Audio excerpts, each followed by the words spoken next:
Vamos a abrir nuestras Biblias en el libro del profeta Daniel. El libro del profeta Daniel, Antiguo Testamento. Daniel capítulo 1. Está después de Ezequiel. Gloria a Dios. Bien, cuando lo tienen dicen amén. Voy a leer la palabra en el nombre del Padre, del Hijo y del Espíritu Santo de Dios. Amén. En el año tercero del reinado de Joacim, rey de Judá, vino Nabucodonosor, rey de Babilonia, a Jerusalén y la sitió.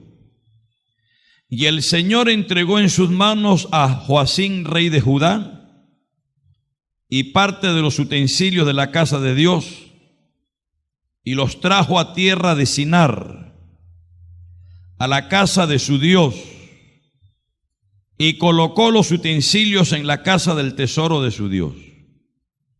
Y dijo el rey a Aspenaz, jefe de sus eunucos, que trajese de los hijos de Israel, del linaje real de los príncipes, muchachos en quienes no hubiese tacha alguna, de buen parecer, enseñados en toda sabiduría, sabios en ciencia y de buen entendimiento, e idóneos para estar en el palacio del rey, y que les enseñase las letras y la lengua de los caldeos.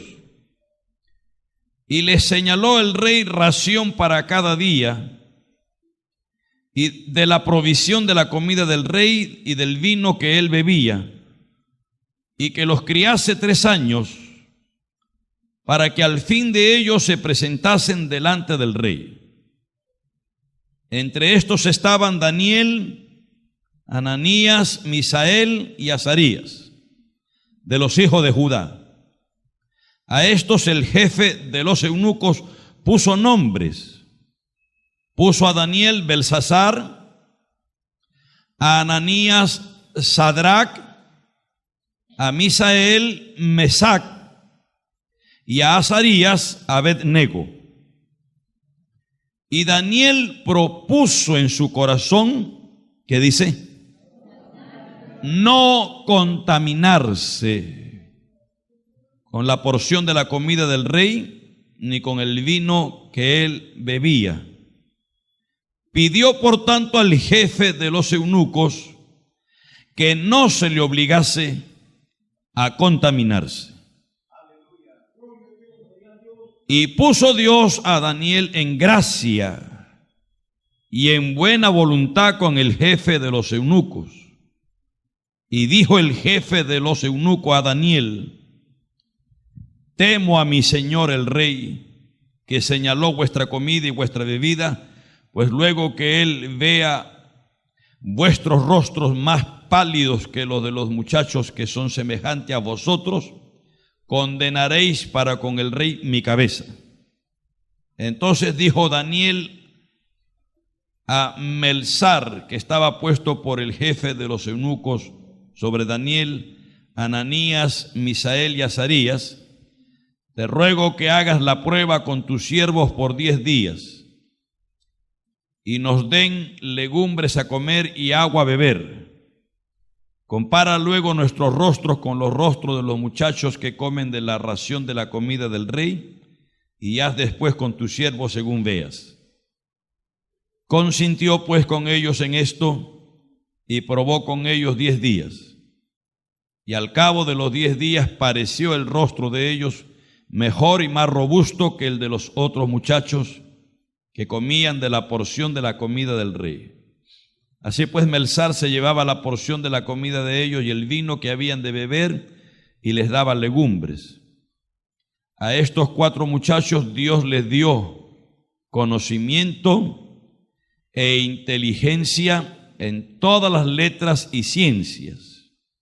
Y Daniel tuvo entendimiento en toda visión y sueños. Pasados pues los días, al fin de los cuales había dicho el rey que los trajesen, el jefe de los eunucos los trajo delante de Nabucodonosor, Y el rey habló con ellos, y no fueron hallados entre todos ellos otros como Daniel, Ananías, Misael y Azarías. Así pues estuvieron delante del rey. En todo asunto de sabiduría e inteligencia que el rey les consultó, los halló 10 veces mejores que todos los magos y astrólogos que había en todo su reino. Y continuó Daniel hasta el año primero del rey Ciro. Pero el verso 8, y Daniel propuso en su corazón no contaminarse. Eso lo propuso él en su corazón. No contaminarse con la porción de la comida del rey ni con el vino que él bebía. Pidió por tanto al jefe de los eunucos que no se le obligase a contaminarse. Amén. Hasta allí la palabra del Señor. Que Dios bendiga nuestras almas, queridos hermanos. El pueblo del Señor que está en victoria, como dice, no oigo, como dice. Pueden sentarse, queridos hermanos. No dejen de alabar al Señor.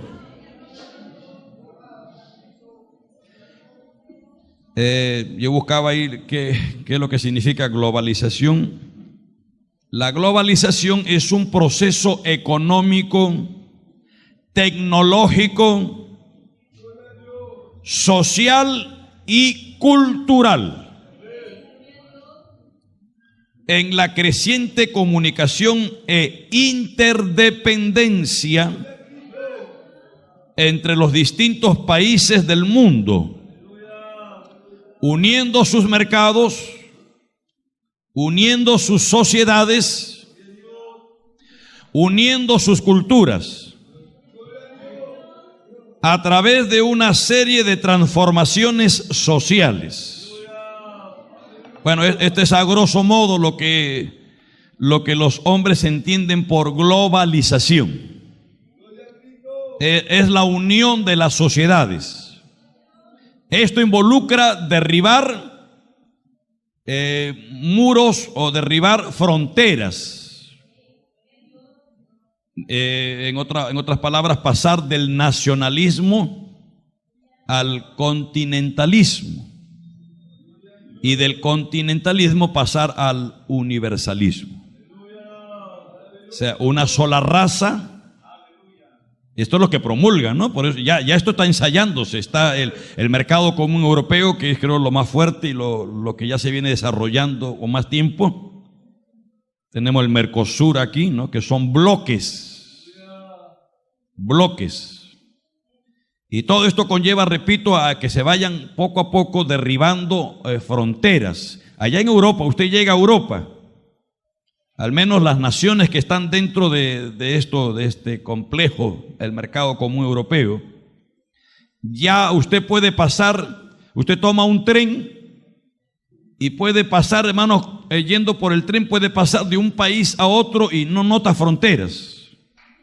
No le piden documentación, no le piden nada. Es más, hay una moneda, el euro.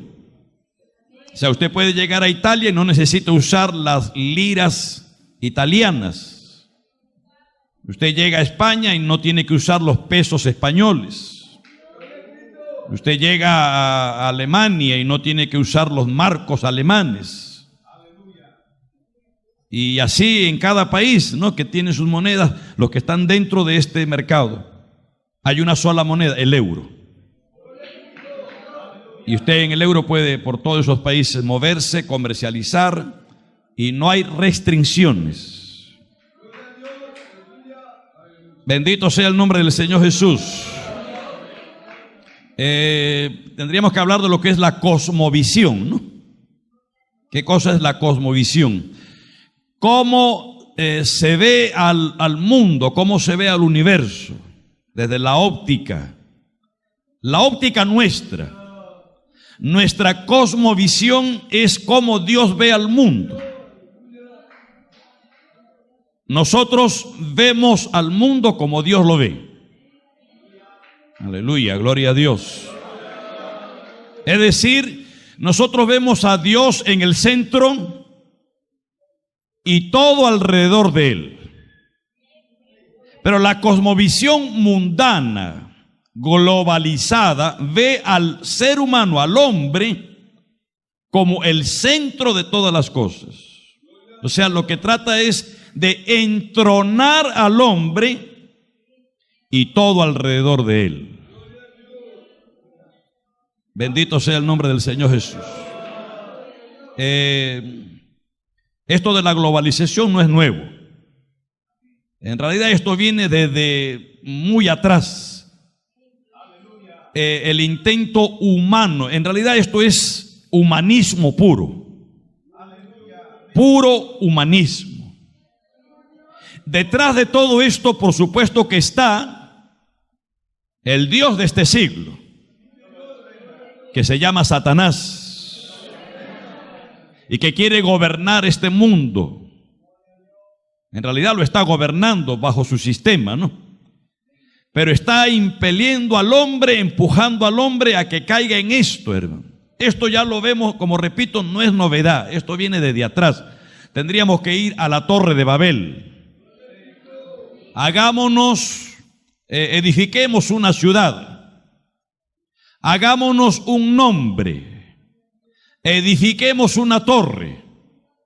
Y pongamos allí nuestro nombre. Ese fue el primer intento de globalización. Dios había dicho: llenen la tierra, pueblen la tierra, háganse muchos, dispérsense, llenen la tierra. Pero el hombre dijo: no, unámonos, juntémonos, hagámonos un nombre, edifiquémonos una torre. Esto era una abierta rebelión a lo que Dios había establecido. Bendito sea el nombre del Señor Jesús. Pueden alabar al Señor, amados hermanos. Por eso es que a Dios le desagradó. No, porque a veces algunos leen, pero ¿y por qué la torre y la confusión de lengua y todo esto? ¿Por qué? Porque era humanismo puro. El hermano Ortiz escribió un tratado acerca del primer humanista, Nimrod. ¿Qué era lo que lo empujaba a Nimrod a crear todo esto? La rebelión. En realidad, Nimrod significa nos rebelaremos. Alabado sea el nombre del Señor. Contra Dios, contra lo que Dios ha establecido, contra lo que Dios ha impuesto. Hoy los hombres lo aplican esto y quieren imponer la autocracia en la iglesia.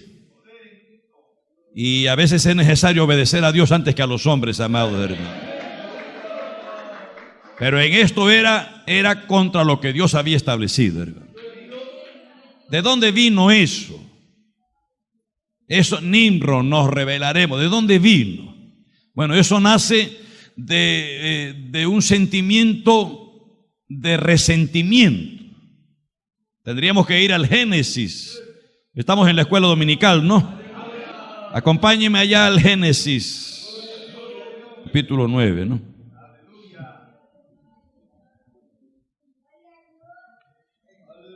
Estamos estudiando la palabra del Señor. Usted sabe que a través de la historia del ser humano han habido pactos,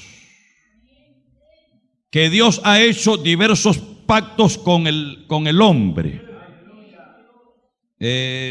Pactos donde Dios trata con el hombre sobre la base de la revelación que el hombre ha tenido de Dios. O sea, a través de la historia Dios ha ido revelándose al ser humano. Y en base a esa revelación o luz que los seres humanos hemos tenido acerca de las cuestiones divinas, Es que Dios se basa para hacer el pacto. En esos pactos hay demandas, hay exigencias, hay compromisos que Dios le impone al hombre. Por supuesto también que en cada pacto hay promesas, pero que son promesas condicionales. Se llaman también pactos condicionales. Claro, en la Biblia hay promesas incondicionales. Es decir, que no requiere el receptor de la promesa o del pacto, no requiere que haga nada para recibir esa bendición.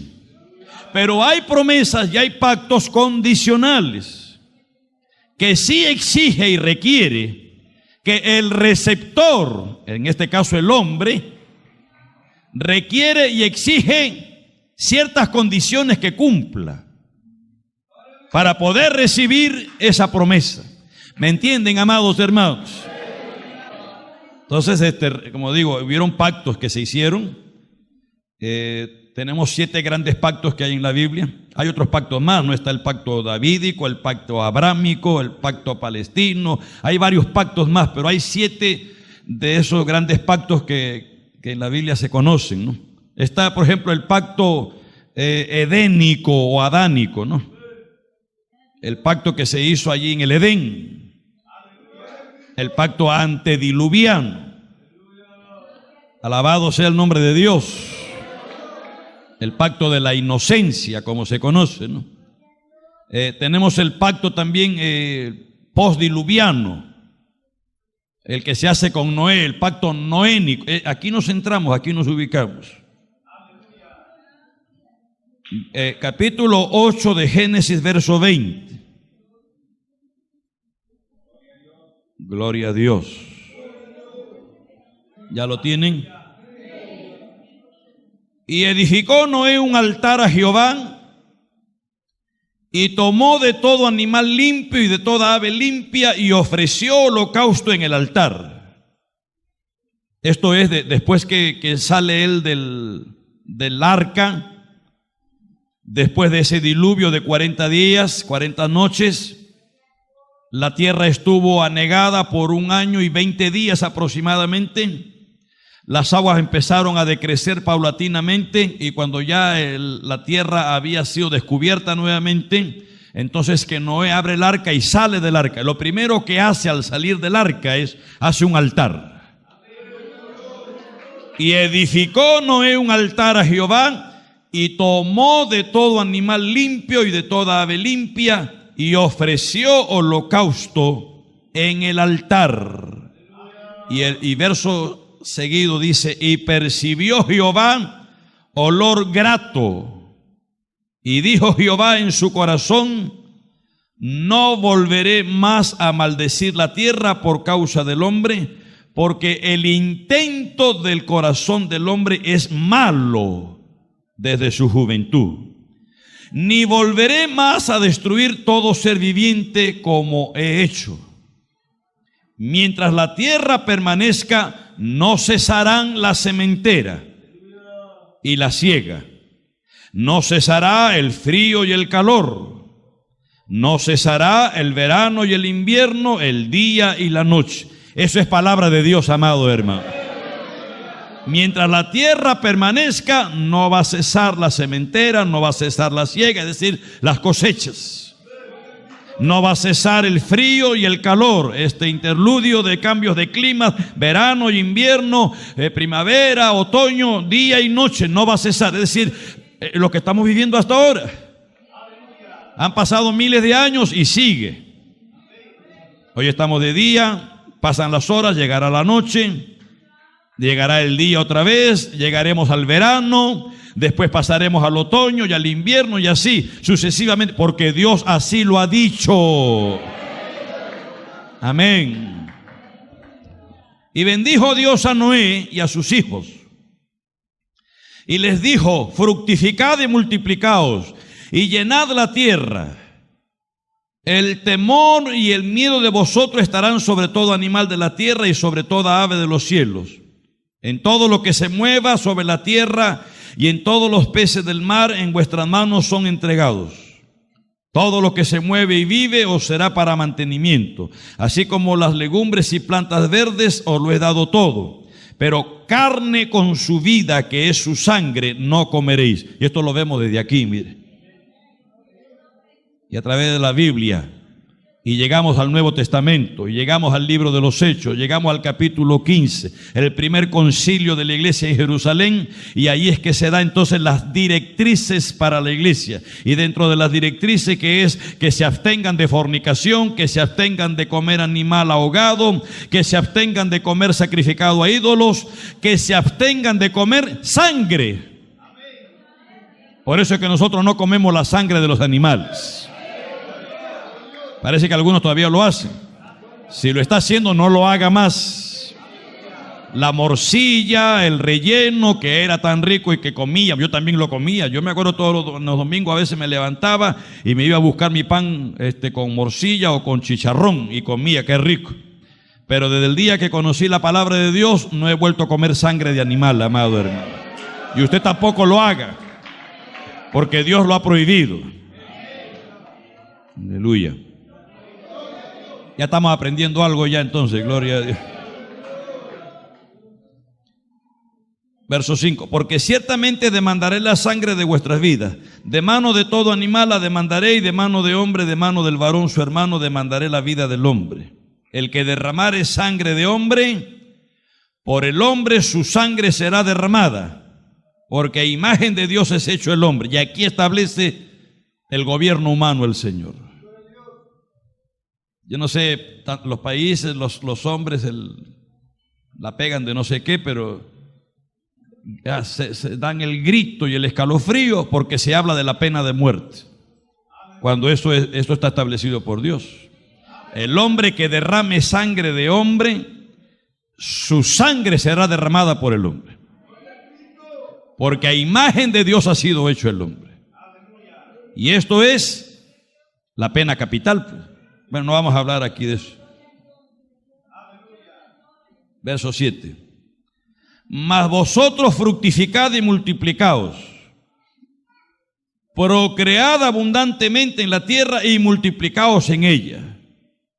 Y habló Dios a Noé y a sus hijos con él, diciendo: he aquí, yo establezco mi pacto con vosotros y con vuestros descendientes después de vosotros, y con todo ser viviente que está con vosotros, aves, animales, y toda bestia de la tierra que está con vosotros, desde todos los que salieron del arca hasta todo animal de la tierra.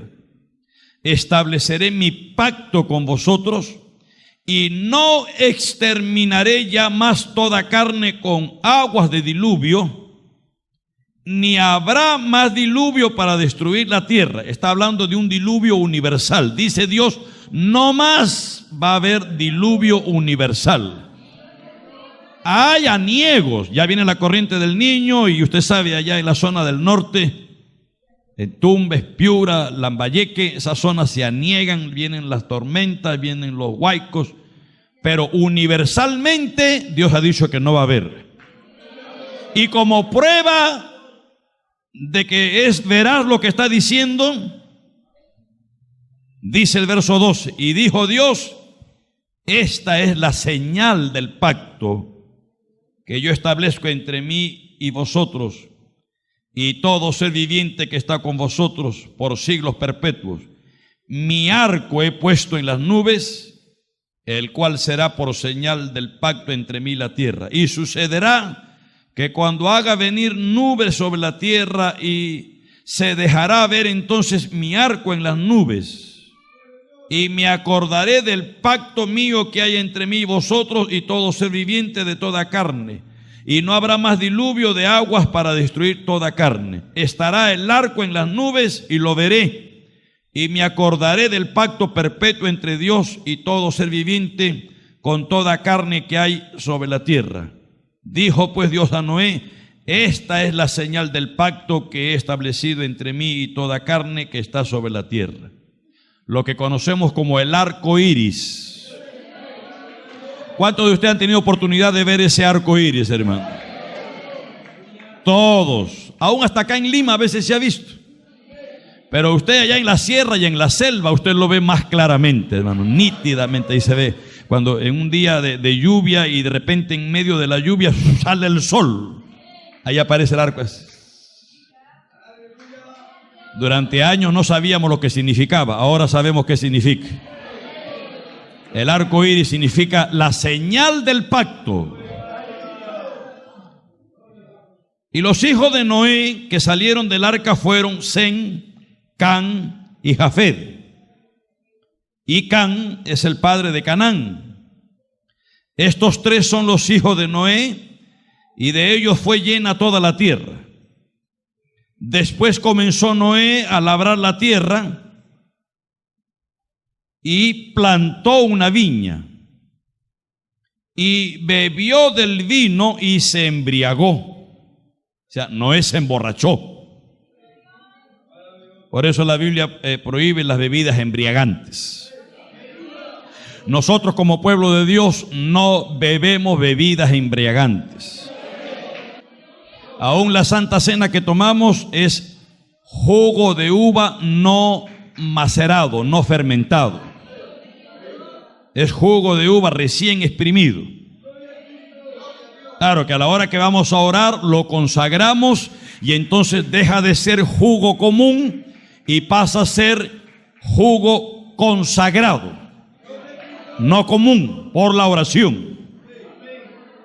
Porque la Biblia dice, cuando habla Pablo en 1 Timoteo capítulo 4, de que algunos apostatarán de la fe escuchando doctrinas de demonios, espíritus engañadores, que prohibirán casarse y mandarán abstenerse de alimentos que Dios preparó para nuestra subsistencia, ¿no? Nuestra vida. Porque nada es de desecharse, dice Pablo. Y que por la oración y por la palabra es, ¿qué dice? Santificado, hermano. Cristo vive. ¿La oración tiene poder o no tiene poder, amado hermano? Por supuesto. Gloria a Dios. Si usted se lee el capítulo 23 de Proverbios, ahí hay un pasaje que habla acerca de las bebidas embriagantes. Después los lee, ¿no? Anótelo. Nosotros no bebemos. No tomamos. Algunos dirán, pero Jesús tomaba vino. Sí, pero no es lo que ahora pues venden estos vinos, donde el 70% es alcohol. No. Además, para no las conciencias, no herirlas, no tomamos nada, hermano. Hubo un pseudo pastor que dijo, vino de 10 soles no podemos tomar, pues, pero vino de $500 sí podemos tomar, dijo él. Entonces, ese pastor, pseudo pastor, está perdido. Ni vino de $500, ni whisky de $1,000, ni etiqueta azul de $10,000, ni vino de $5,000. Nosotros no bebemos bebidas alcohólicas. Los borrachos no entran al reino de los cielos. Pero yo no soy borracho, yo tomo de vez en cuando una copita para bajar la sobremesa. ¿Y cómo crees que empezaron los alcohólicos? ¿Cómo crees que empezaron los borrachos? Un poquito aquí, otro poquito allá, una copita aquí, otra copita allá, y después terminaron, ya sabes cómo. Entonces Noé labró la tierra, plantó una viña, recogió las uvas. Parece que las uvas las exprimió para sacar el jugo lo guardó, y el calor en el desierto maceró el jugo y estaba espumante. Cuando Noé lo tomó, dijo así, pero está bueno, y siguió tomando, y Noé terminó borracho. ¿Y cómo terminó? Calato en medio de su tienda, dice.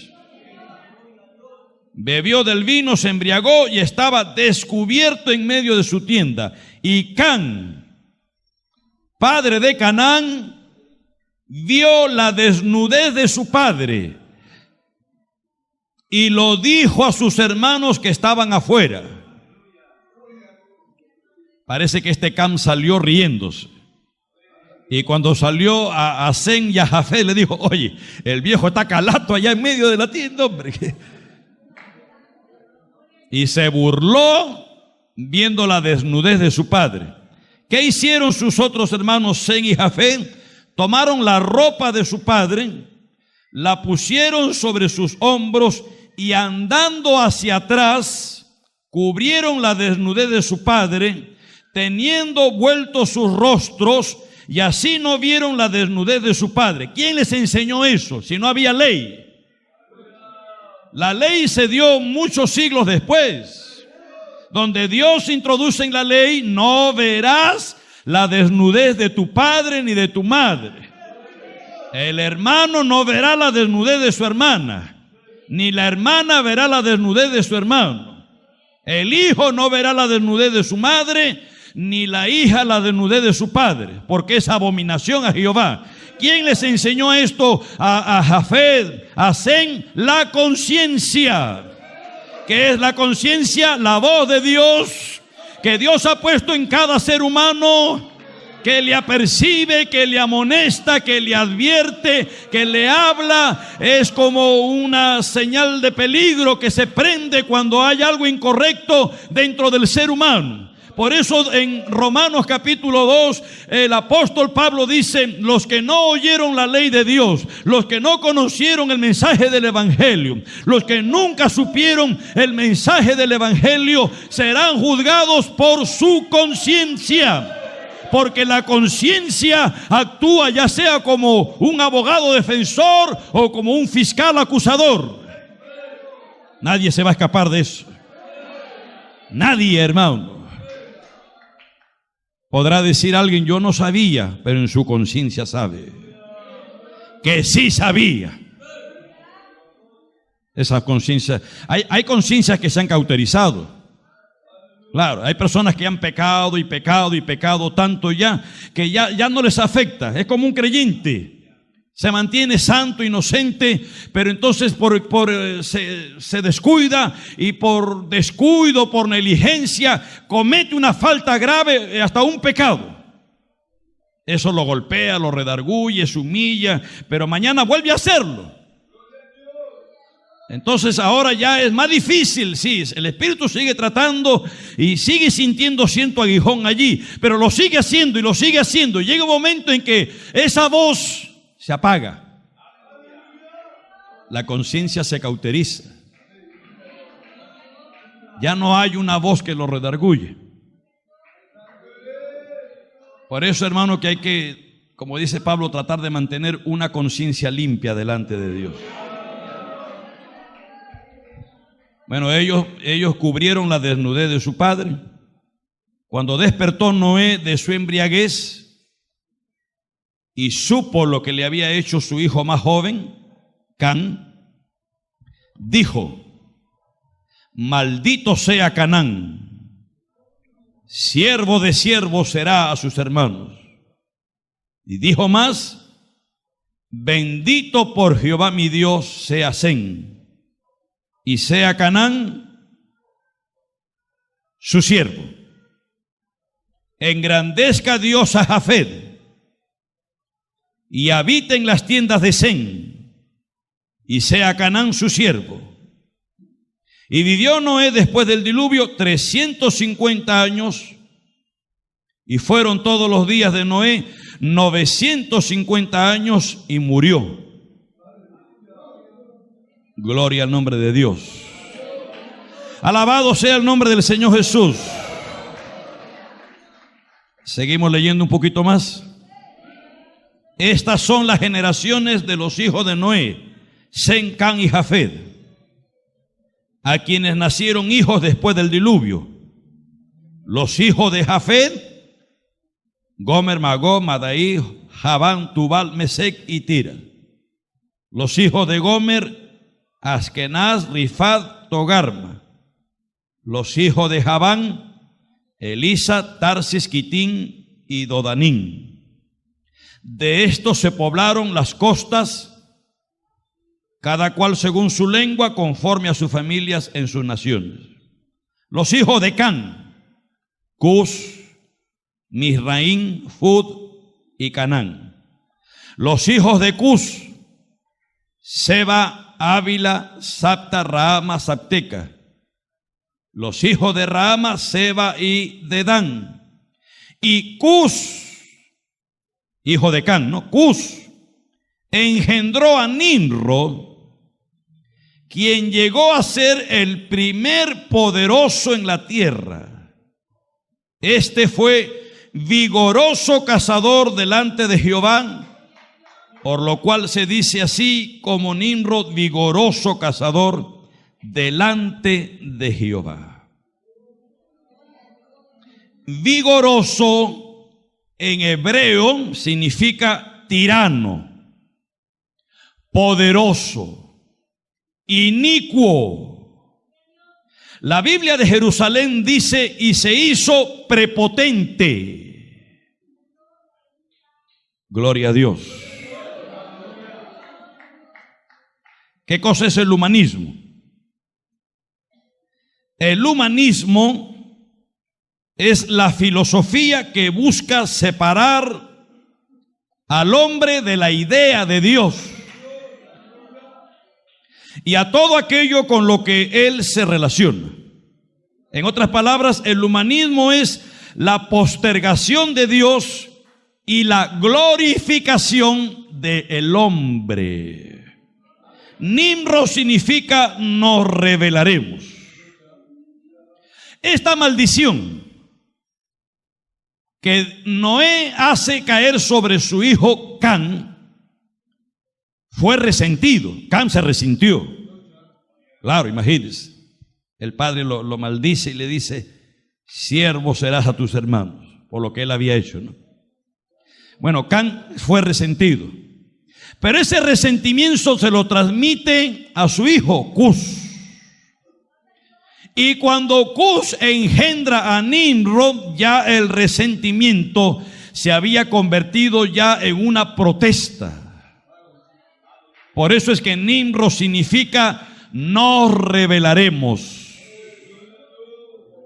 Cuando Nimrod ya nace, había absorbido todo ese resentimiento, toda esa amargura, todo ese odio, no solo contra Noé, su abuelo, sino contra Dios mismo.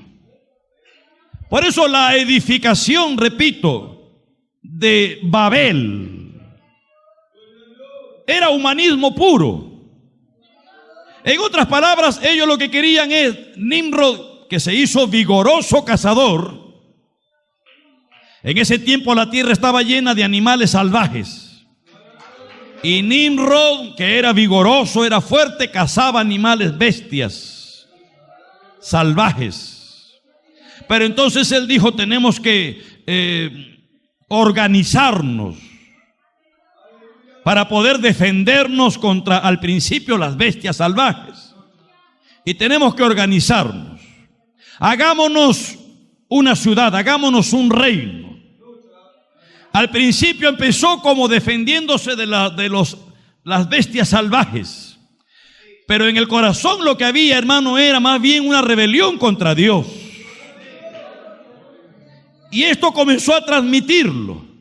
Este hombre inicuo, este poderoso, este vigoroso, este tirano, comenzó a transmitir todo ese rencor, toda esa amargura, todo ese resentimiento que su padre había volcado, que su abuelo había volcado, hermanos, contra Noé y contra su Dios. Por eso le dice, hagámonos una torre que lleguemos al cielo. Y si ese Dios, el Dios de mi bisabuelo, ese viejo Noé, loco, si ese Dios quiere volver otra vez a negarnos, salvémonos nosotros. Es humanismo puro. Por eso desagradó a Dios. Y Dios dice, he aquí el pueblo es uno solo. Y tienen una sola lengua.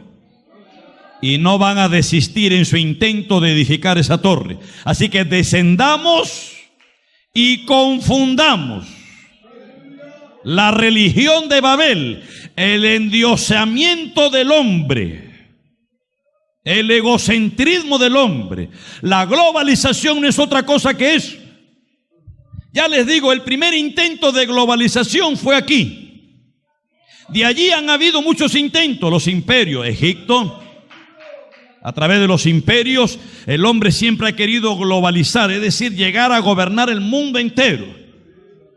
Egipto no lo logró, el gobierno babilónico no lo logró, el gobierno persa, medo-persa, no lo ha logrado, el imperio egipcio tampoco lo logró, el imperio romano, que fue el más implacable de todos, tampoco lo logró. ¿Y sabe por qué? ¿Por qué se quebraron? Uno, porque no tenían el alcance de las comunicaciones. No había. Roma trató de unificar todo su imperio que logró conquistar, ¿no? En la parte sur o los Países Bajos de Europa, con el norte de África, todo el Mediterráneo. Eso fue lo que alcanzó Roma y trató de unificarlo a través de las redes de carreteras, para poder llegar hasta el último rincón, desde el norte casi de Inglaterra hasta el sur, allá en África, por Cartago hasta el sur, norte de África, al sur de su imperio, ¿no? Que trató de unificar a través de las carreteras. De ahí es que viene el dicho: todo camino conduce a Roma. Y que lo quieren aplicar también a la religión. No, toda religión lleva a Dios, dice. Mentira, falso. No es así. No todas las religiones llevan a Dios. Hay un solo camino. Jesucristo es el camino, dice la Biblia. ¿Me están oyendo, amados hermanos? Cristo dijo: yo soy el camino. El Islam, que dicho sea de paso, es ahorita, hermano, el movimiento religioso más poderoso prácticamente que hay sobre la tierra, hermano. Tiene miles de millones de adeptos. Gloria a Dios. Ellos dicen que alaban a Jehová y que su profeta es Mahoma o Alá. Gloria a Dios. Para ellos Jesucristo es un profeta más. Pero nosotros sabemos que Jesucristo es el Hijo de Dios. Porque Mahoma o Mahomed murió y está muerto. Pero Cristo murió y resucitó. En eso, hermanos, se diferencian todos esos movimientos o ismos religiosos. En eso se diferencia. En que Buda murió y está bien muerto y apolillado. En que Mahoma murió y está bien muerto y apolillado. En que Krishna murió y está bien muerto y apolillado. Pero Cristo murió y resucitó. Cristo vive. A los budistas los une la ideología de Buda, mas no la vida de Buda. A los islamistas los une la doctrina del Islam con el Corán, mas no la vida de Mahoma. Al cristiano nos une la doctrina cristiana, pero sobre todo la vida de Cristo. Por eso, para ser cristiano no es conocer la doctrina. Para ser cristiano no es bautizarte en agua. Para ser cristiano no es tomar la Santa Cena. Para ser cristiana no es usar faldones largos. Para ser cristiana no es usar la melena larga, porque puede tenerse la melena larga y la lengua más larga todavía. Para ser cristiano no es que usar corbata y estar bien vestido con terno. Para ser cristiano hay que tener a Cristo en el alma. ¿Me estás oyendo, hermano y hermana? Hay que tener a Cristo en el alma. Las religiones no salvan a nadie. Las religiones lo que han hecho más bien es traer, hermanos, confusión. Por eso es que hoy se está hablando, y cuidado con esto también, de la globalización. Se está hablando también de globalizar las religiones. El ecumenismo. Cuidado. Y hoy ya hay hasta pastores evangélicos que se reúnen con líderes del Islam, con líderes de todos esos ismos y hasta con el Papa. Y han habido pastores que le han dado el beso en la sortija del Papa. Cuidado. ¿Me están oyendo, amados hermanos? Nosotros no entramos en ese cuento. La globalización lo que busca, repito, es eliminar las identidades. la identidad del ser humano, eliminar la cultura. Así que esta cuestión, hermano, del ecumenismo es un artificio, un engaño del diablo, igual que la globalización, aunque se presenta muy, muy bonito, ¿no? Muy atractivo, porque, repito, en esta cuestión de las comunicaciones, ¿por qué fracasó el imperio romano y todos los imperios? Porque Roma, para poder, por decir, aplacar al sur de su imperio, aplacar una rebelión, tenía que entonces llevar 3 días por carretera para llegar a aplacar. No había comunicación globalizada. Y por otro lado, se desmoronaron estos imperios por su inmoralidad. El lema de Roma era: hay que darle al pueblo lo que el pueblo quiere. ¿Y qué es lo que el pueblo quiere? Diversión y comida, pan y circo. Entonces pues edificó entonces el circo romano, donde iban los romanos, especialmente se reunían los fines de semana a divertirse. Y les daban comida, abundante comida. Así tenían al pueblo, lo tenían sujeto, coaccionado. Pan y diversión, pan y circo, inmoralidad. Por eso es que se vino abajo. Por no estar comunicado las comunicaciones y por la inmoralidad. Cristo vive, gloria a Dios. Santo eres, Señor. Mi alma alaba a Dios. Amén. La iglesia, el Señor ha dicho, la iglesia le dijo a Pedro: y sobre esta roca edificaré mi iglesia. Y las puertas del Hades, las puertas del infierno no prevalecerán contra ella.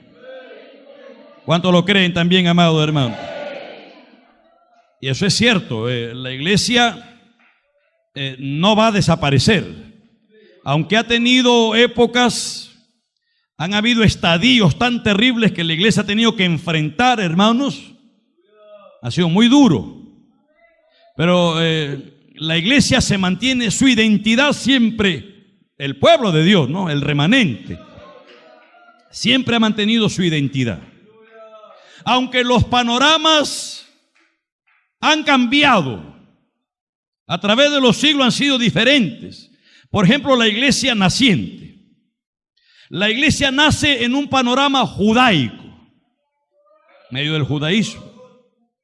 La controversia del cristianismo con el judaísmo se centraba en la interpretación de la ley. Los judíos tenían una interpretación y el cristianismo ahora pues manejaba una interpretación diferente, ¿no? Las controversias se mantenían o giraban en torno a la sobrenaturalidad de la fe, giraban en torno al Mesías. El judaísmo no consideraba a Cristo el Mesías. Ellos estaban esperando el Mesías. Dije, las palmas tienen que ir acompañadas de alabanza. Porque si usted aplaude nada más, va a parecer que me están aplaudiendo a mí. Y yo no quiero aplauso de nadie aquí, amado hermano. No quiero elogio de nadie, no quiero lisonja de nadie, no quiero aplauso de nadie. La alabanza aquí en la casa de Dios tiene que ser para Dios, el único merecedor de toda alabanza. Gloria al nombre del Señor. Gloria a Dios. Entonces las controversias giraban en torno a esto, repito, la interpretación de la ley, el Mesías, la interpretación de la historia. Los judíos tenían una forma de interpretar, el cristianismo su forma. Habían grandes coincidencias. Por ejemplo, el pueblo judío era monoteísta, adoraba un solo Dios, al único Dios verdadero. Los cristianos también adoramos a un solo Dios, ¿verdad que sí? Los judíos creían en los 10 mandamientos, ya sean fariseos, saduceos, creían en los 10 mandamientos. Los cristianos también creemos en los 10 mandamientos. No se discutía, por ejemplo, el matrimonio de género. Ahí no había discusiones entre los judíos y el cristianismo. Tanto los unos como los otros creían y creemos en que el matrimonio es heterogéneo, no homogéneo, es decir, mismo sexo. Heterogéneo, es decir, de dos sexos diferentes. Eso no se discutía. Entre judaísmo y cristianismo no se discutía el aborto, por decir. No se discutía el homosexualismo porque habían coincidencias en eso. Pero entonces llegamos al momento en que Pedro recibe la revelación y le predica a Cornelio. Y Cornelio se convierte y entonces el panorama cambia. Porque ahora tenían que predicarle a los gentiles, que no eran monoteístas, eran politeístas, que creían en un montón de dioses. Ahora tenían que predicarle a un pueblo, hermanos, que había sucumbido a la inmoralidad, al paganismo, a la homosexualidad, a la degeneración. Y entonces el panorama cambió. La iglesia sigue siendo la misma. ¿Me están oyendo, amado hermano? El discípulo sigue siendo el mismo. El cristiano sigue siendo el mismo. Tiene la misma palabra, tiene los mismos dogmas, tiene la misma enseñanza, tiene la misma doctrina. La iglesia sigue siendo la misma. El panorama ha cambiado. Alabado sea el nombre de Dios. Alabado sea el nombre de Dios. Ahora tenía que luchar. Cuando Esteban le tiene que dar su discurso a los judíos, él empieza su discurso y les dice: el Dios de la gloria se reveló a nuestros padres Abraham. Pero cuando Pablo llega a Atenas, no le puede hablar del Dios de la gloria, porque ellos no conocían al Dios. Más bien era el Dios no conocido. Y le tiene que dar un enfoque diferente, y le tiene que predicar más bien a ese Dios no conocido. Pero es un Dios que yo sí conozco muy bien, decía él. De ese Dios vengo a predicarles. Cristo vive, aleluya. Oh, gloria a Dios. Oh, gloria a Dios. Ahora tenían que batallar contra la idolatría. Ahora tenían que batallar contra el paganismo. Ahora tenían que batallar, hermanos, contra toda clase de pecados sexuales, inmorales, hasta contra el bestialismo. Cristo vive. Oh, gloria a Dios. Oh, gloria a Dios. Gloria a Dios. Pero los cambios han sido progresivos. Y esto daba lugar a que se pudieran acomodar o reacomodar. Pero en este siglo XXI que estamos viviendo, los cambios son tan vertiginosos, hermanos, que no dan lugar a reaccionar. Por ejemplo, los celulares. Hermano, usted no sabe, mañana ya aparece otra cosa. Entonces hoy día le dan un celular donde usted tiene que aprender cómo comunicarse. Mañana le dan un celular que puede tomar fotos, hasta fotos panorámicas, y grabar, y tiene que aprender nuevamente. Y pasado le dan un celular donde ya tiene una computadora prácticamente. Y usted no sabe qué es lo que tiene en sus manos en realidad.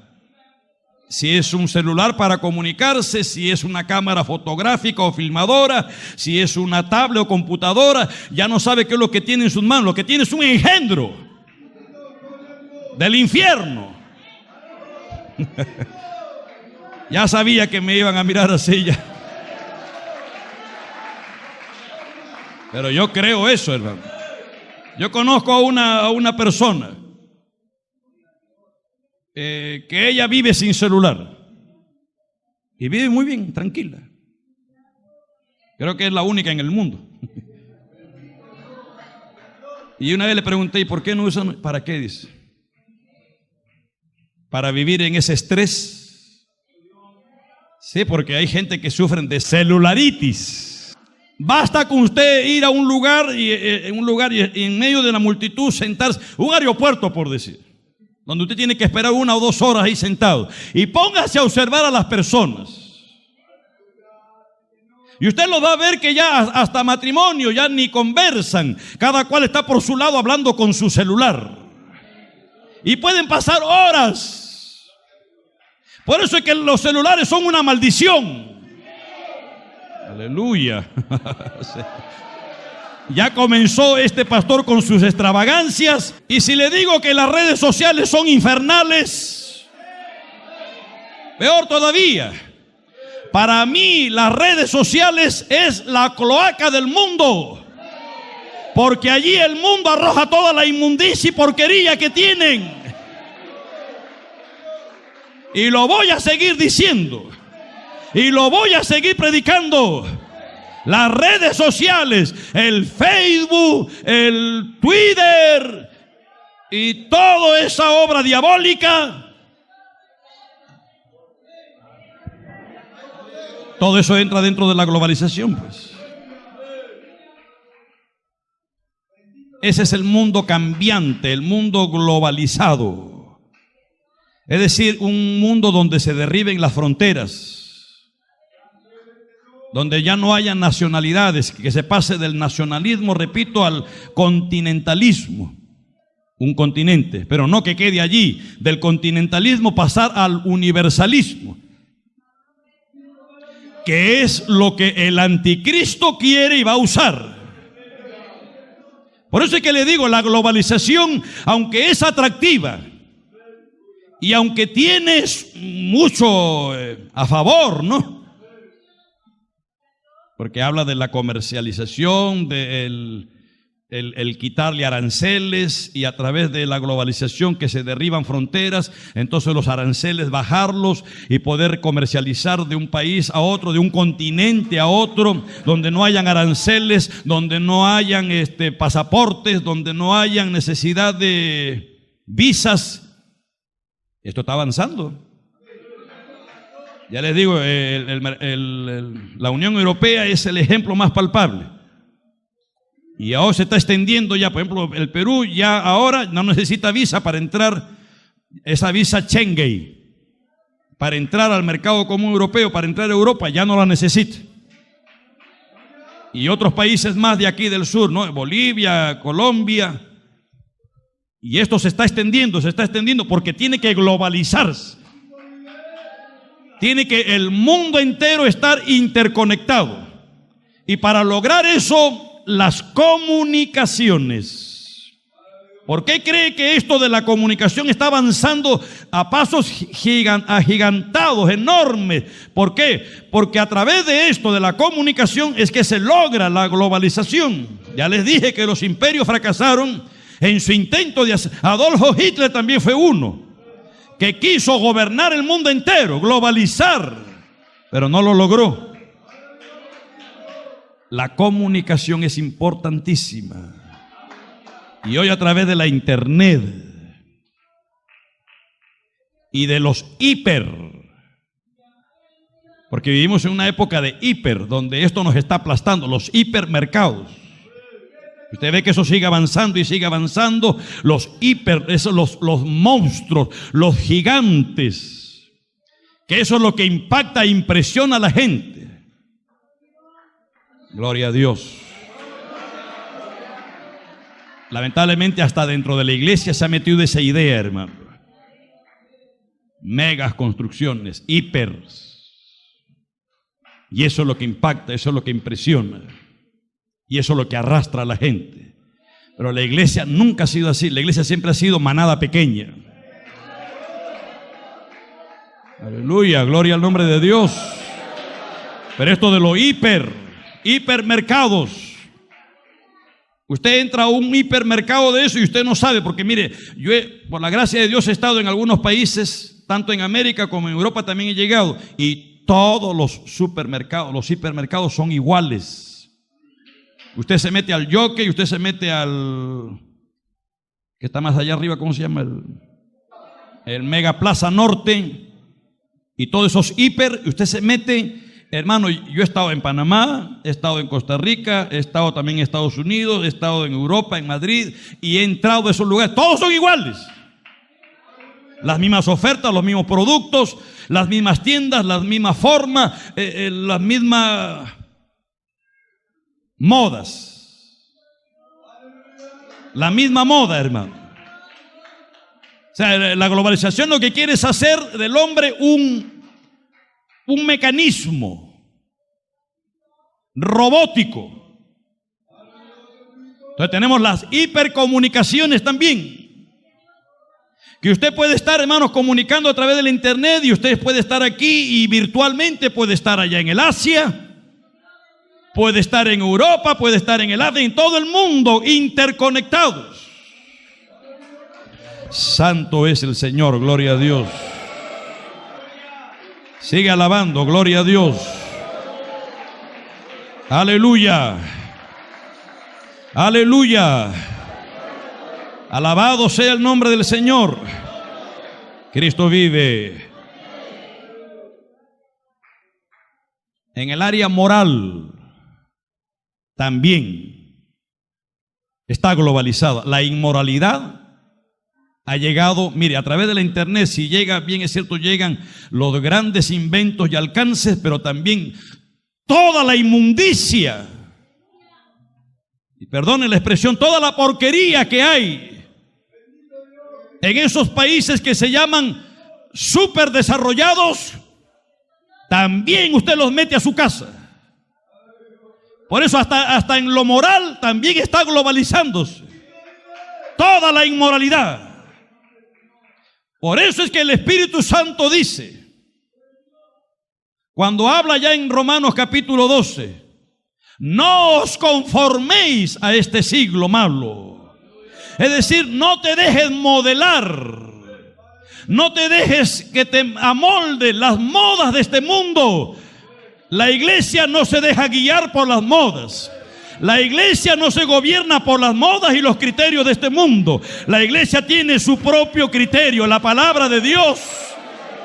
Algunos llamados creyentes han llegado a decir, pero es que este libro es anticuado. No, señor, será antiguo, pero no es anticuado.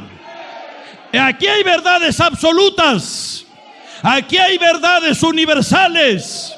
Aquí hay verdades que son continuas, permanentes. Es decir, verdades que fueron buenas hace 1000 años, que son buenas ayer y que son buenas hoy día también. Verdades que son buenas para el asiático, para el europeo, para el americano y para el peruano también. Son universales. ¿Me estás oyendo, hermano y hermana? Oh, gloria al nombre de Dios. Gloria al nombre de Dios. Babilonia ha llegado a ser el arquetipo o el símbolo o la figura de la globalización. Por eso usted ve que aún en Apocalipsis se menciona a la gran ramera como la Babilonia, la madre de las rameras. ¿Qué significa ese espíritu? Ese espíritu de globalizar. Y aún a través de la religión está intentando hacerlo. La ramera, la gran ramera, la gran Babilonia. Alabado sea el nombre del Señor. Gloria a Dios.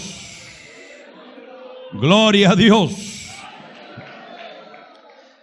Estamos viviendo una época bien crucial, diferente a todas las épocas. Una época donde la iglesia necesita, donde el cristiano necesita profunda capacidad de resistencia. Es lo que le dije al principio. Resistencia. Hoy más que nunca, hermano. Tenemos que resistir los embates. ¿Qué es lo que quiere el mundo? El mundo no nos quiere hacer la guerra. Lo que el mundo quiere es asimilarnos. Cambiar nuestra cultura, cambiar nuestras creencias, contaminarnos. La hora se me va, pero sigo. Llegamos al libro de Daniel.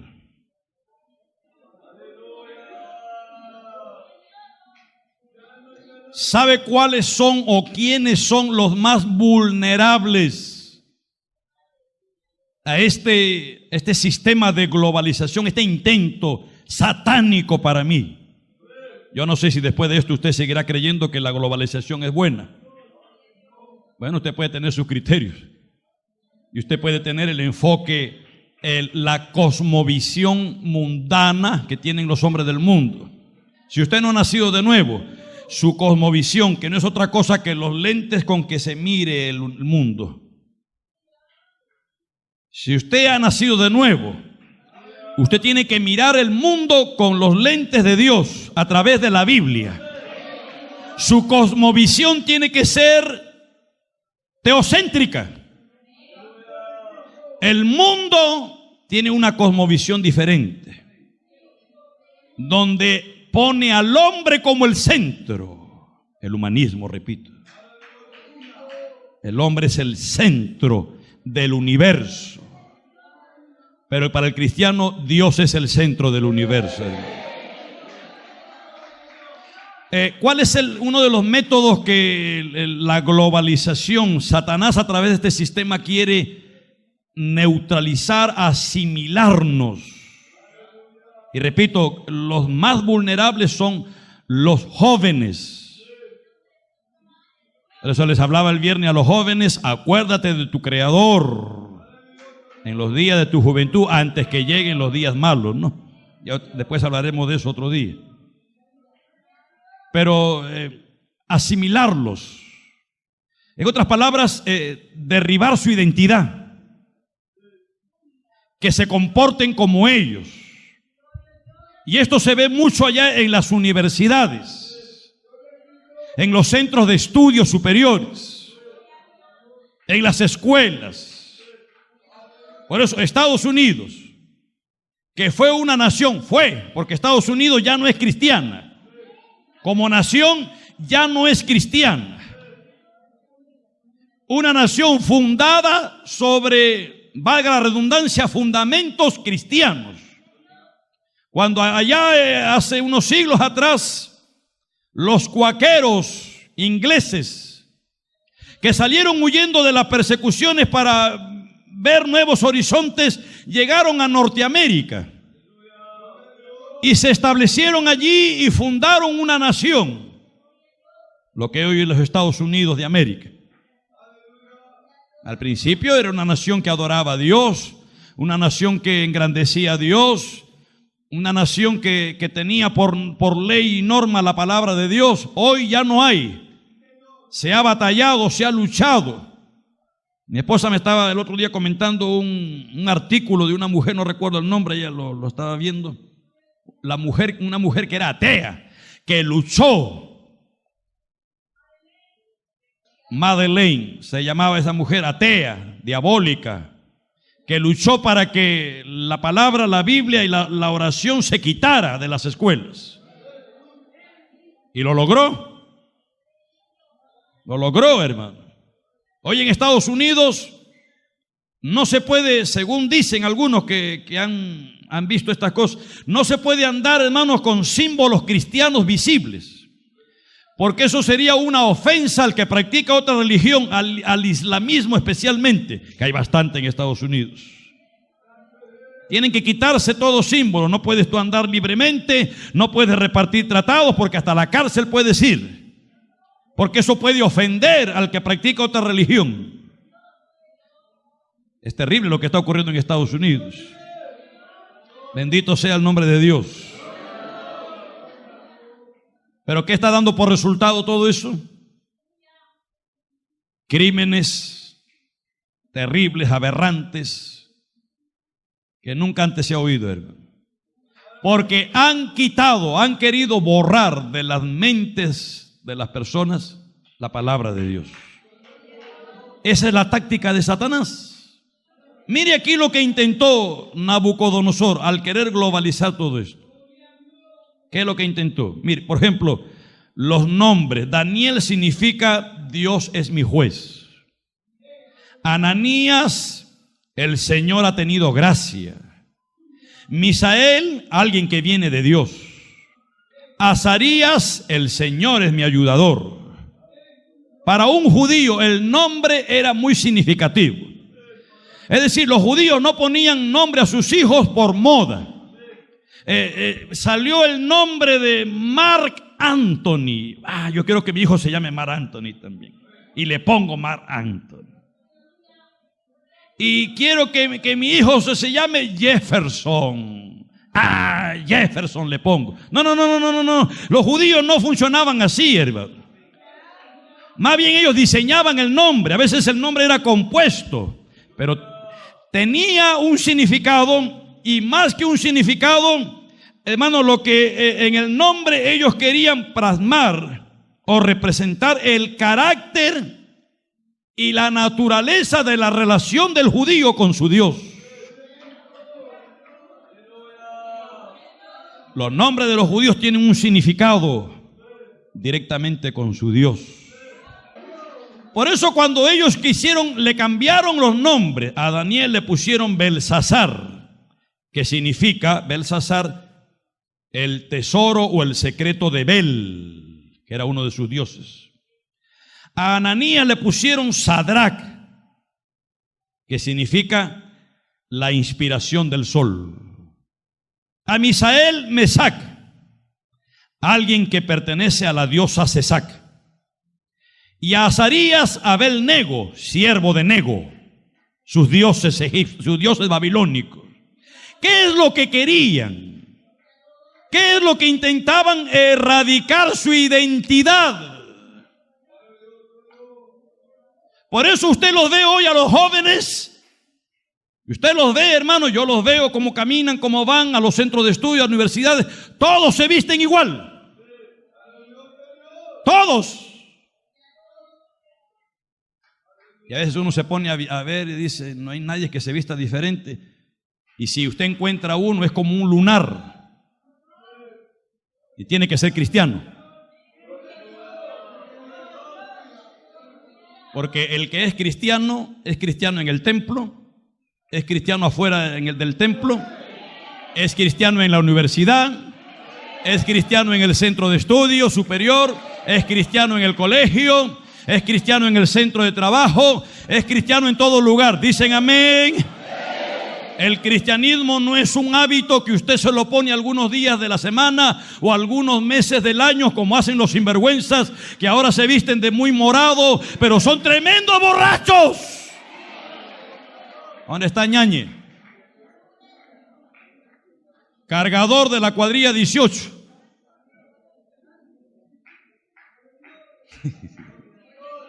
¿Sí o no, Ñañe? Tremendo el hombre, golpe de pecho, vestido de morado, cargando al bendito, pero más borracho y degenerado. Y se llaman cristianos. Cargan Biblias, vienen los domingos a hacer algunas manifestaciones de alabaré, pero después, lisurientos. No sigo porque... Pero eso es lo que está ocurriendo. Le mentan la madre a la esposa. Sí, está ocurriendo, ¿eh? Yo no estoy inventando, está ocurriendo. Y aquí está ocurriendo. Yo no estoy yendo a otro lugar, no, que allá en la C, no, aquí.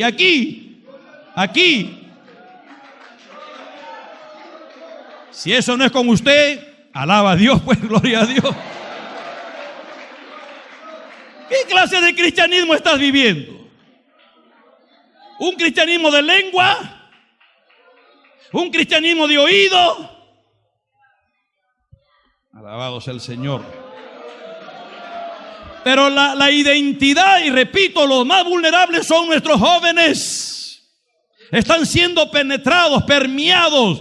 Y cuidado también que hay por allí catedráticos que son ateos y que están haciendo un trabajo de socavar, erosionar las creencias, la identidad del creyente, del Hijo de Dios, con sus filosofías huecas, con sus enseñanzas materialistas, ateístas, diabólicas. Por eso que hoy más que nunca, repito, hace falta una profunda capacidad de resistencia. Cuando Nabucodonosor levantó su estatua y sonó la flauta, el tamboril, el salterio, el arpa y todos los instrumentos de música, todo el mundo de rodillas. ¿Por qué solamente 3 jóvenes se mantuvieron en pie? ¿Acaso fueron los únicos que fueron traídos de Jerusalén? No, habían cientos de miles de jóvenes. ¿Por qué solamente 3? ¿No se ha puesto a preguntar por qué? Porque sucumben. Sus convicciones no son gente de convicción. El miedo, la amenaza. Hermano, a los hombres no se les tiene miedo. Las amenazas de los hombres no llegan ni al techo. Al que hay que temer es al Dios del cielo, amado hermano. Nabucodonosor le dice: si ustedes no se postran ante la imagen que yo he edificado, los voy a meter en ese horno, y es más, lo voy a calentar 7 veces más. Así que les voy a dar una oportunidad más para que ustedes se postren ante mi imagen. Y estos jóvenes le dijeron: sepas, oh rey, que el Dios a quien servimos me puede librar de tu horno y de tu mano, oh rey. Y si no nos libra ni de tu mano ni del horno, con todo no vamos a adorar tu imagen. Eso se llama convicciones. Yo no me tengo que dejar modelar por la moda de este mundo y la costumbre de este mundo impío y pagano. Que salió de moda una forma de caminar y todo el mundo a caminar. Allá por los 80 usted lo veía por las calles, todo el mundo era Travolta. Todo el mundo Travolta, el travoltismo. Y cambió la moda. Allá por los 60, 70 estaban los hippies y todo el mundo andar desgreñado, apestoso y sucio. Esa era la moda. Paz, amor y música, decían. Y entonces se metieron allá en una granja en los Estados Unidos, Woodstock, y armaron un concierto, uno de los más grandes que ha habido, rockero, donde su lema era paz, amor y música. Hermano, y las degeneraciones más terribles hubieron durante esos 3 o 4 días. Droga, marihuana, sexo ilícito, inmundicia. Pero la moda era todo el mundo hippie. Gloria a Dios. Hoy aparece entonces ¿cómo se llaman estos futbolistas degenerados? ¿Cómo se llaman? Un Paolo Guerrero. Y todo el mundo a peinarse, a cortarse el pelo como Paolo, que parece la cresta de un gallo. Y usted ve a los jóvenes que no tienen identidad. Son los simples. Los simples. Que no tienen criterio, no tienen formación, no tienen convicciones, no tienen norma, no tienen moralidad. Son fácilmente manejables, fácilmente inducibles, fácilmente usables, fácilmente maniobrables. Y a vestirse todos iguales. Y usted ve a los jóvenes, repito, en las universidades, todos son iguales. Yo no sé si alguno estoy fastidiándolo, pero yo voy a seguir. ¿Qué es lo que querían? Cambiar su identidad, asimilarlos. Tenían que ser educados en la cultura, en la enseñanza, en la ciencia babilónica. En otras palabras, lo que tú has aprendido, lo que te enseña la iglesia, lo que tú sabes, no sirve. Tú tienes que adoptar esta cultura, esta enseñanza, esta forma, esta idiosincrasia mundanal, globalizada. Eso es lo que quiere el diablo. Nosotros no vamos a permitir aquí, amados hermanos, a nuestros jóvenes no lo vamos a permitir que el diablo los engañe. Vamos a cuidar a nuestros jóvenes. Dicen amén. Dicen amén. Querido hermano y hermana, padre y madre, no ceda. no cedan. Alabado sea el nombre de Dios. Lo que quieren cambiar es nuestra visión, nuestra óptica. Eso es lo que procura la globalización. Pero en estos jóvenes, en Daniel, no lo lograron, porque él procuró no contaminarse. El hombre se nutre de lo que come y es de lo que se ha nutrido. Lo que tú comes eres, tanto en el plano físico como también moral. Si tú pasas un montón de horas frente a la internet y comiendo toda la basura que hay allí, eso va a determinar también quién eres.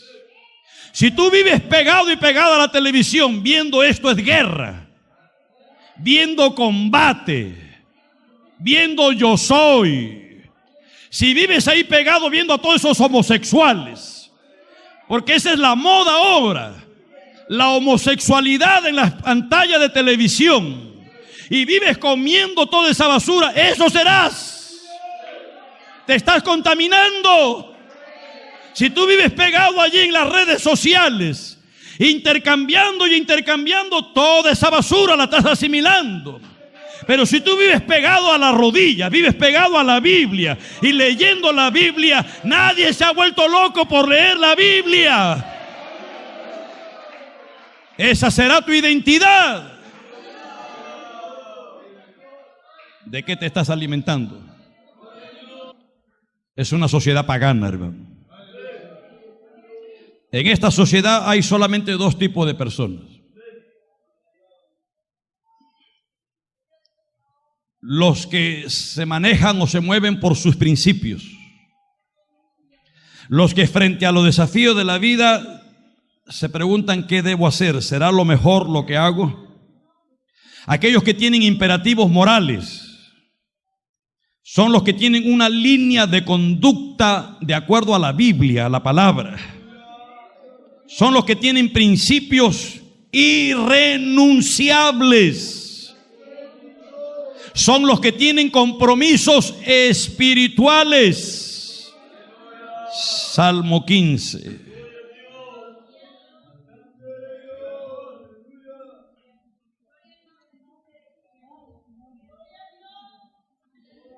Jehová, ¿quién habitará en tu tabernáculo? ¿Quién morará en tu monte santo? El que anda en integridad y hace justicia, el que habla verdad en su corazón. El que anda en integridad, el que no es ambivalente, el que no tiene que acomodarse según, no un cristiano camaleón, que se mueve y se conduce según el entorno en que está. Si estoy en medio de mundanos, me porto como mundano. Si estoy en medio de mundanos, asimilo el lenguaje de mundanos. Jergoso, lisuriento, chabacano. Pero si estoy en medio de creyentes, entonces gloria a Dios, santo, alabado su nombre, aleluya, aleluya. Ese es el creyente camaleón. No tiene identidad propia, no tiene convicciones, no tiene compromisos, no tiene principios irrenunciables. El que anda en integridad y hace justicia, y el que habla verdad en su corazón, el que no calumnia con su lengua, ni hace mal a su prójimo, ni admite reproche alguno contra su vecino, aquel a cuyos ojos el vil es menospreciado, pero honra a los que temen a Jehová, el que aún jurando en daño suyo, no por eso cambia, no cambia, dije no cambia. Por otro lado están aquellos que se manejan por las conveniencias.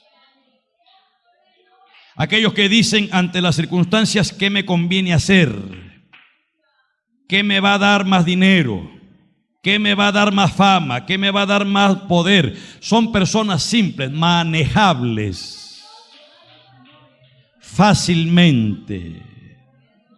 No tienen convicciones. no tienen principios. Cristo vive. Cristo vive. Quiero terminar leyendo Romanos capítulo 12. Toda semejanza o parecido no es mera coincidencia, por si acaso. Romanos 12. Así que, hermanos, os ruego por las misericordias de Dios que presentéis vuestros cuerpos en sacrificio vivo, santo, agradable a Dios, que es vuestro culto racional. No os conforméis a este siglo malo, perverso. No te conformes, no te dejes modelar. Para eso tú tienes que comprender, tienes que entender que este mundo es impío, es perverso. Hasta que tú no lo veas así, y para que tú lo veas así, tienes que tener los lentes de Dios. Tu cosmovisión. En otras palabras, tienes que nacer de nuevo. Si no has nacido de nuevo, no vas a poder entender esto. Y seré simplemente otro extremista exagerado. Simplemente un extremista y exagerado, nada más. No os conforméis a este siglo, sino transformaos por medio de la renovación de vuestro entendimiento, para que comprobéis cuál sea la buena voluntad de Dios, agradable y perfecta. Efesios 5:10 dice: comprobando lo que es agradable delante de Dios. Aquí termino, aunque tengo más, pero ¿cuáles son los métodos babilónicos que se usaron para tratar de asimilar a estos jóvenes? En primer lugar, el intenso intelectualismo. Dentro de la globalización que les leí, ¿no? Leí lo que era la globalización según la definición, ¿no? Vuelvo a leerles. La globalización es un proceso económico, tecnológico, social y cultural a escala planetaria, es decir, todo el universo, todo el mundo, que consiste en la creciente comunicación e interdependencia entre los distintos países del mundo. Cada país depende de otro país, interdependencia. Uniendo sus mercados, uniendo sus sociedades, uniendo sus culturas a través de una serie de transformaciones sociales. Y dentro de la globalización, el intelectualismo, que es el humanismo, el intenso intelectualismo, ¿qué se requería de estos jóvenes? ¿Qué se requería? Que estudiaran intensamente la literatura, las ciencias babilónicas. Muchas veces el intenso intelectualismo descarta lo divino. Ya lo dijo Pablo, la mucha letra, ¿qué dijo? Mata. Y eso es lo que está procurando este mundo. Hacer super cerebros. Y cuidado que en la iglesia también está metiéndose eso. De ahí es que entonces vienen los honoris causas, los doctorados, los títulos, nombres, renombres, los cargos, perlado, principado, reverendo. Acá se acabó con reverendo y que nada de eso, amado hermano. Pastor. No oigo. Siervo. Hermano. Gran privilegio. Pero que reverendo, reverendísimo, reventado. Después viven inflándose y llenándose de orgullo y soberbia. Ya van a postular para entonces premio Nobel también. El premio Nobel en divinidades. Por favor. ¿Qué dice Agustín? Amén. ¿Y qué dicen ustedes, amados hermanos?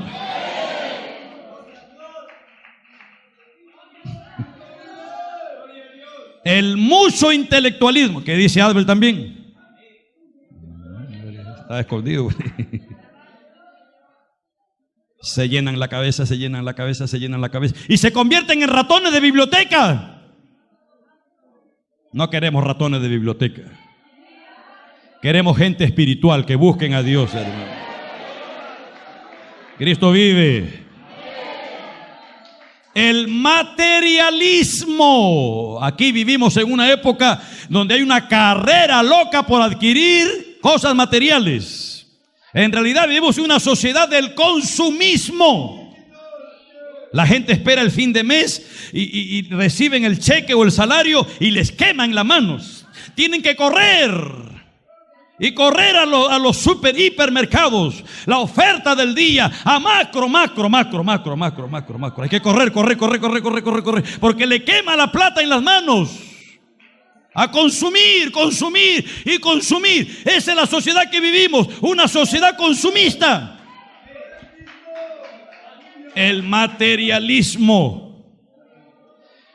El monarca Nabucodonosor les ofrecía excelente alojamiento. Imagínense, la casa del rey.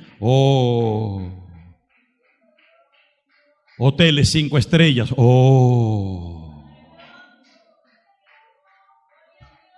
Restaurante 5 tenedores.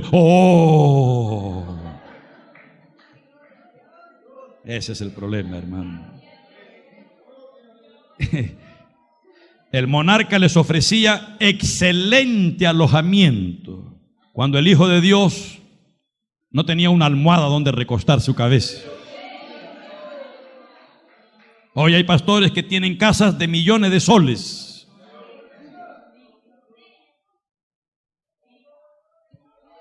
Gracias. Millones de soles, pastores. Bueno, no, mejor no sigo, gloria a Dios. Excelente alojamiento, excelente provisión y comida. Imagínese comer de la mesa del rey. Dios mío. Faisán, caviar, las mejores carnes selectas, el bife angosto, las mejores carnes, pavo al horno. Señor. Manjares. Hermano, el hombre ya está comprobado y demostrado.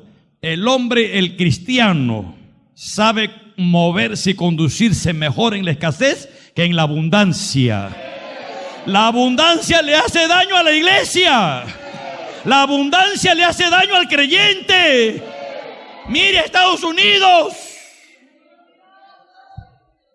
Y hay un montón de hasta llamados creyentes que quieren realizar el sueño americano. Yo he conocido a algunos pastores y conozco a algunos que quieren el sueño americano, Estados Unidos, quieren estar allá. Cuidado, que así como Lot quiso meterse en Sodoma y Gomorra por la abundancia que había, porque el pecado de Sodoma y Gomorra no fue el homosexualismo. Cuando usted lee ahí en Ezequiel, dice que el pecado de Sodoma fue la abundancia de pan. El ocio, la falta de misericordia. Lo otro fue simplemente el síntoma de la enfermedad. Todo eso desencadenó ¿en qué? El homosexualismo. Romanos capítulo 1, usted lo tiene también. Los hombres, su pecado, haber olvidado a Dios, haber dejado a Dios. ¿En qué ha desencadenado? Hombres con hombres.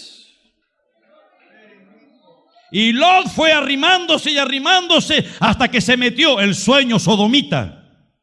Cuando se encontró en medio de Sodoma y la cosa vino ya, hermano, el hombre ya no sabía qué hacer y lo único que hacía era afligir su alma justa al ver los hechos nefastos de los sodomitas. Eso está ocurriendo en Estados Unidos. Y el que quiera el sueño americano va a tener que después verse metido en medio de la inmundicia. Yo quiero seguir aquí en Villa Salvador, amado hermano. ¿Cuántos de ustedes quieren irse a Estados Unidos? Levanten la mano. Aquí hay uno. ¿Quién más? 2. Pero vamos a comprarle el pasaje en ómnibus para que... No piense eso, hermano. La mucha prosperidad, el materialismo, hermano, hace daño, amado hermano. Mucha comodidad, mucha comodidad. No sigo, gloria a Dios.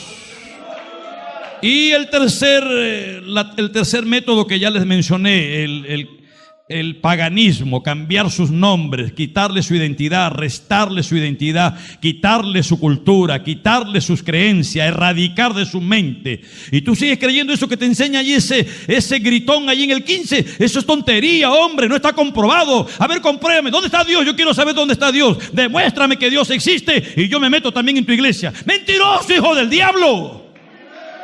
Mentiroso. Gloria a Dios. Yo puedo ver a Dios a cada paso que doy, pero no necesito mirarlo, lo siento dentro de mi alma. Y todo el que siente a Dios en su alma, póngase de pie, querido hermano y hermana. No vaya a salir, póngase de pie solamente. Oh, gloria a Dios. Oh, Señor.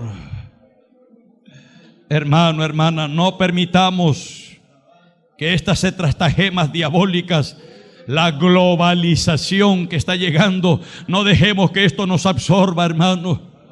Mantengamos nuestra identidad, nuestra cultura cristiana, evangélicos, temerosos de Dios, hombres y mujeres, que aún hasta dentro de nuestra forma de vestir tenemos que mantener nuestra cultura, nuestra identidad, nuestro lenguaje, hermano, nuestra forma de hablar, nuestras palabras. Pablo le dice a Timoteo: ninguno tenga en poco tu juventud, sé ejemplo de los creyentes en palabra, es decir, lo que dices, lo que hablas, en conducta, lo que haces, cómo actúas, en amor,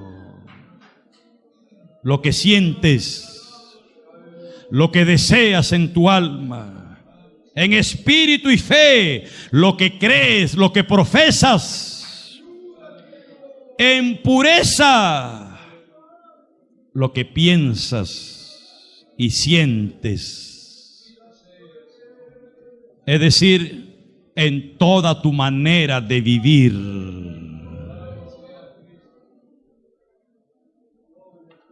En toda tu manera de vivir. Cierra tus ojos un momento. Levanta tus manos. Levantemos nuestras manos y adoremos al Cordero. Gloria a Dios. Oh, yo siento la presencia del Señor. Yo creo que Él está aquí en esta hora, hermano. Adórale entonces. Levantemos nuestras manos y adoremos al Cordero, porque Él es digno de adorar. ¿Habrá alguien aquí que quiere que oremos por su vida, por su hogar, porque tiene necesidad de Dios y quiere dar un paso aquí al altar? Si hay alguien aquí que necesita la oración, que está luchando, que está batallando y que quiere vencer, venga aquí al altar. Levantemos nuestras manos. Cierra tus ojos, varón, y adoremos al Cordero, porque Él es digno de adorar. Y exaltemos a su nombre, adoremos al Padre, demos gloria. Dale gloria al que vive. A Dios. Y exaltemos a su nombre, adoremos al Padre, demos gloria